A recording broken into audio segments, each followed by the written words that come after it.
मैं अयोध्या नरेश दशरथ पुत्र एवं प्रभु श्री राम का अनुज लक्ष्मण महापंडित महाज्ञानी रावण को गुरु रूप में सादर प्रणाम करता हूं। आयुष्मान भव लक्ष्मण। कहो, अपने जीवन की इस अंतिम बेला में मैं तुम्हारे किस हित की पूर्ति कर सकता हूं? हे महामना, नीति, धर्म, राजनीति एवं समस्त वेद शास्त्रों के ज्ञाता, आप अपने ज्ञान और अनुभवों की दीक्षा से लक्ष्मण के जीवन का मार्ग प्रशस्त करने की कृपा करें। मैं देख रहा हूं लक्ष्मण कि तुम एक योग्य शिष्य की पात्रता लेकर उपस्थित हुए। अस्तु, मैं अपने जीवन के कुछ अनुभव तुमसे अवश्य साझा करूंगा। हे सुमित्रा नंदन, अहंकार चाहे सत्ता का हो या सौंदर्य का, शक्ति का हो या भक्ति का, धन का हो या धर्म का, वो बड़े से बड़े विश्व विजेता को नष्ट कर देता है। इसका प्रत्यक्ष उदाहरण ये त्रिलोक विजेता, विद्या विशारद, महापंडित रावण है। अहंकार में तीनों गए, कुल, गौरव और वंश। ना मानो तो देख लो इस रावण का। लक्ष्मण, रावण को अपने ज्ञान का अहंकार था और तुम्हारे भाई राम को अहंकार का ज्ञान था। लक्ष्मण, जीवन में सफल होने के लिए शत्रु दृष्टि और मित्र दृष्टि का भेद आना अनिवार्य है। मित्रता भले ही अपने समतुल्य या अपने से निम्न स्तर के व्यक्ति के साथ कर लेना, किंतु शत्रुता सदैव अपने से योग्य व्यक्ति के साथ ही ठानना, क्योंकि ये जगत हमारे व्यक्तित्व का आकलन हमारे मित्रों को देखकर नहीं, हमारे शत्रुओं को देखकर लगाता है।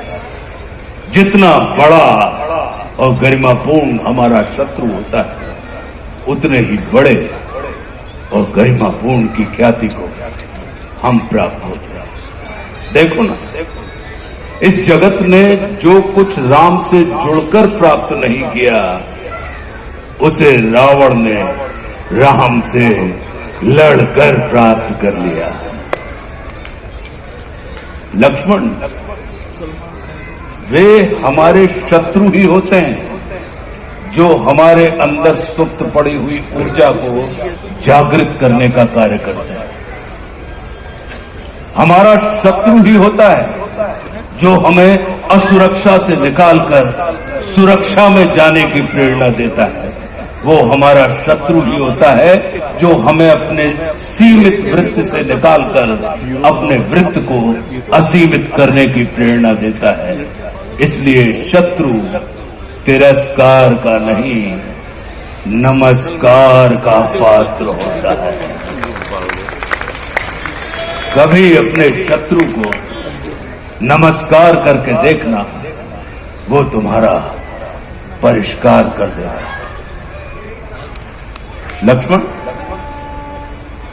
जैसे शरीर को संचालित करने वाला मस्तिष्क आकार में शरीर से बड़ा नहीं होता, गज को संचालित करने वाला अंकुश आकार में गज से बड़ा नहीं होता, वैसे ही व्यवस्था को संचालित करने वाले व्यवस्थापक को कभी भी व्यवस्था से बड़ा नहीं होना चाहिए।